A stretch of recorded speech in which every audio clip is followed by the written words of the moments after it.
ಆಸೆ ಎಂಬ ಮನೋವ್ಯಾಧಿಯಿಂದ ವಾಸಿಯಾಗದೆ ಹೊರತು ದೇಹ ಆರೋಗ್ಯ ಹೇಗೆ ಸುಧಾರಣೆ ಆಗಬಲ್ಲದು ಹೇಳು. ನನ್ನ ವಿಚಾರವಾಗಿರಲಿ, ಉಜನೆಯಲ್ಲಿ ಅಶೋಕ ಹೇಗಿದ್ದಾನೆ, ಅವನ ಪ್ರಜಾಪಾಲನೆ ಹೇಗಿದೆ ಎಂದು ತಿಳಿದುಕೊಂಡೆಯ? ಪ್ರಭು, ಅವನು ಪ್ರಾಂತ್ಯಪಾಲಕನಾದಂದಿನಿಂದ ದಿನೇ ದಿನೇ ಜನಪ್ರಿಯನಾಗುತ್ತಿದ್ದಾನೆ. ಇಷ್ಟರಲ್ಲಿಯೇ ಪಾಟಲಿಪುತ್ರಕ್ಕೆ ಬರುವ ಸುದ್ದಿಯೂ ಇದೆ. ನೀವು ಯಾವುದನ್ನು ಮನಸ್ಸಿಗೆ ಹಚ್ಚಿಕೊಳ್ಳದೆ ನಿಶ್ಚಿಂತರಾಗಿರಿ ಪ್ರಭು. ಅಶೋಕನ ಬಗ್ಗೆ, ಅವನ ಪ್ರಜಾಪಾಲನೆ ಬಗ್ಗೆ ನನಗೆ ಸ್ವಲ್ಪ ಆದರೆ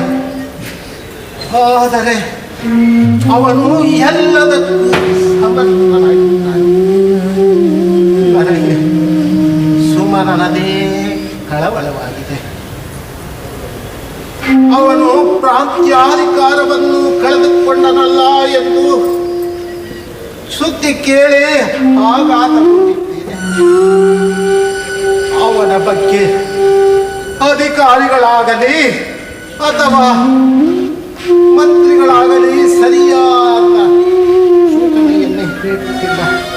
ಹೀಗಿರುವಾಗ ನಾನು ನೆಮ್ಮದಿಯಿಂದ ಇರಲು ಹೇಗೆ ಸಾಧ್ಯ? ನನಗೀಗ ಈ ಶಯನಾಸನವೇ ಸಿಂಹಾಸನವಾಗಿದೆ. ಶಯನಾಸನವೇ ಸಿಂಹಾಸನ. ಪ್ರಭು, ನೀವು ಸಮರ್ಥ ಸಾಮ್ರಾಟರಾಗಿರುವಂತೆ ನಿಮ್ಮ ಮಂತ್ರಿ ಮಂಡಲವೂ ಸಹ ಸಮರ್ಥವಾಗಿದೆ. ಸುಮನ ಅಧಿಕಾರ ಕಳೆದುಕೊಂಡ ಬಗ್ಗೆ, ಅವನನ್ನು ಹುಡುಕಿ ಕರೆತರುವ ಬಗ್ಗೆ ನಿಸ್ಸಂದೇಹವಾಗಿ ಪ್ರಯತ್ನ ಪಡುತ್ತಿರುತ್ತಾರೆ. ಅವರ ಪ್ರಾಮಾಣಿಕತೆಯ ಬಗ್ಗೆ ನನಗೆ ನಂಬಿಕೆ ಇದೆ ಪ್ರಭು. ಅವನು ಇಂದಲ್ಲ ನಾಳೆ ಇಲ್ಲಿಗೆ ಬರಲೇಬೇಕಲ್ಲವೇ? ಬಂದೇ ಬರುತ್ತಾನೆ. ಧರ್ಮ ಪಟ್ಟದ ರಾಣಿಯಾದ ಚಾರುಮತಿ ವಿಧಿವಶವಾದ ಮೇಲೆ ಅವನು ಏಕಾಂಗಿಯಾದ. ನಾನು ಸಹ ಅನೇಕ ಸಂಕಷ್ಟಗಳನ್ನು ಅನುಭವಿಸುತ್ತೇನೆ. ನನ್ನ ಅನಾರೋಗ್ಯದ ಕಾರಣ ಈ ಸಾಮ್ರಾಜ್ಯವನ್ನು ಸುಮನನಿಗೆ ಒಪ್ಪಿಸಿ ನಾನು ನೆಮ್ಮದಿಯಿಂದ ಇರಬೇಕೆಂದಿದ್ದೆ. ನಾನು ಅವನ ದಾರಿಯನ್ನೇ ಕಾಯುತ್ತಿದ್ದೇನೆ. ಪ್ರಭು, ಈ ಸಾಮ್ರಾಜ್ಯದ ವಾರಸುದಾರನಾಗಿ ಸುಮನನೇ ಆಗಬೇಕೆ? ಅಶೋಕನೇ ಸಾಮ್ರಾಟನಾಗಬಾರದು ಏಕೆ?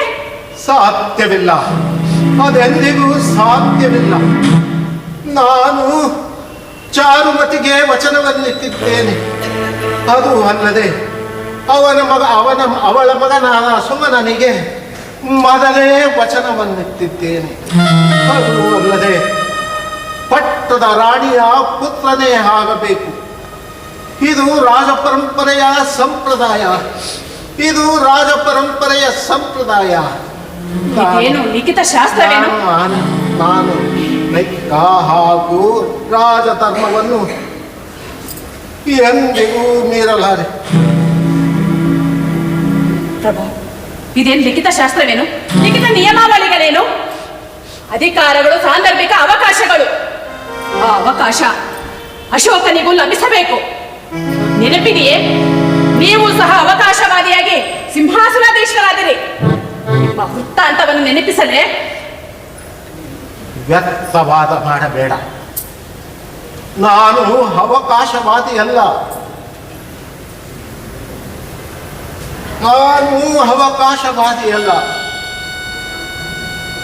ನನ್ನ ಅಣ್ಣ ನನ್ನ ಪುತ್ರ ನನ್ನ ಪುತ್ರನು ಸಾಮ್ರಾಟನಾದರೆ ಎಲ್ಲಿ ಗ್ರೀಕ್ ಸಾಮ್ರಾಜ್ಯವಾಗುವುದೋ ಎಂದು ಚಾಣಕ್ಯರು ನನ್ನನ್ನು ಸೂಚಿಸಿದರು. ಇದರಲ್ಲಿ ನನ್ನ ಸ್ವಾರ್ಥವೇನೂ ಇಲ್ಲ.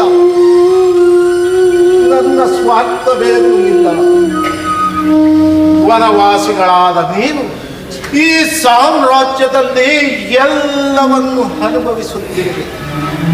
ಇನ್ನು ಅಶೋಕ ಪೂಜನೀಯ ಪ್ರಾಂತ್ಯಪಾಲಕನಾಗಿದ್ದಾನೆ. ಇನ್ನೇನು ಬೇಕು?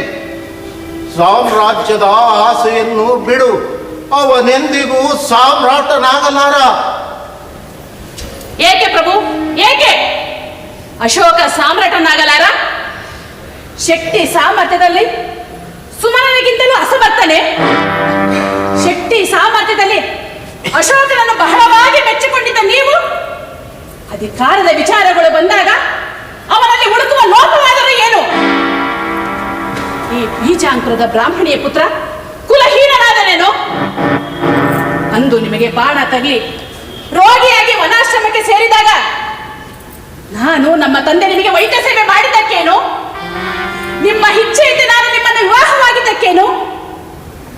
ವನವಾಸಿಗಳಾಗಿದ್ದ ನಮ್ಮನ್ನು ನಿಮ್ಮಲ್ಲಿ ವಿಷ್ಣುಗುಪ್ತ ಚಾಣಕ್ಯರು ಪುನರ್ಮಿಲನಗೊಳಿಸಿದಕ್ಕೇನು?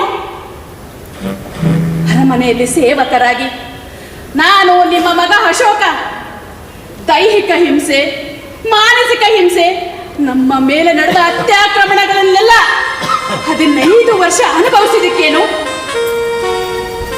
ಸಾಮ್ರಾಟರೇ, ಎಲ್ಲವೂ ನಿಮ್ಮ ಇಚ್ಛೆಯಿಂದ ನಡೆಯುವುದಾದರೆ ನನ್ನ ಇಚ್ಛೆಯಂತೆ ಅಶೋಕ ಸಾಮ್ರಾಟನಾಗಬಾರದೇಕೆ?